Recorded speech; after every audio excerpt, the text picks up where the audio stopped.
અંજાર શહેરની અંજલી પાર્ક સોસાયટીના રહીશો છેલ્લા કેટલાક સમયથી પીવાના પાણી, ગટરના ઉભરાતા પાણી અને સફાઈના અભાવ જેવી વિવિધ પ્રાથમિક સમસ્યાઓથી ભારે હાલાકી ભોગવી રહ્યા હતા. આ અંગે સ્થાનિકો દ્વારા અંજાર કોંગ્રેસ પ્રમુખ યુવરાજસિંહ વાઘેલાને ટેલિફોનિક માધ્યમથી વિગતો આપવામાં આવી હતી.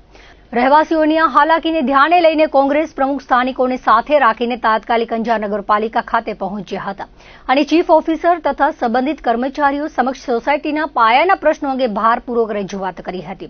નગરપાલિકા ખાતે થયેલી આ રજૂઆત દરમિયાન જો સોસાયટીની સમસ્યાઓનું વહેલી તકે કાયમી નિરાકરણ નહીં લાવવામાં આવે તો આગામી દિવસોમાં સ્થાનિક રહીશોને સાથે રાખીને ઉગ્ર વિરોધ પ્રદર્શન કરવાની ચીમકી પણ ઉચ્ચારવામાં આવી હતી. વિપક્ષની રજૂઆત અને પરિસ્થિતિની ગંભીરતાને ધ્યાનમાં રાખીને અંજાર નગરપાલિકા પ્રમુખ ધર્મિષ્ઠાબેન ખાંડેકાએ તાત્કાલિક અંજલી પાર્ક સોસાયટીની રૂબરૂ મુલાકાત લીધી હતી. તેમણે સોસાયટીના રહીશોને મળીને તેમની તકલીફો સાંભળી હતી અને સ્થળ પર પ્રવર્તતી સ્થિતિનું બારીકાઈથી નિરીક્ષણ કર્યું હતું. સ્થળ તપાસ બાદ નગરપાલિકા પ્રમુખે હાજર રહેલા સંબંધિત વિભાગના કર્મચારીઓને આદેશ આપ્યો હતો કે પાણી, ગટર અને સફાઈને લગતી કામગીરી તાત્કાલિક ધોરણે હાથ ધરીને રહીશોની સમસ્યાઓનું વહેલી તકે ઉકેલ લાવવામાં આવે.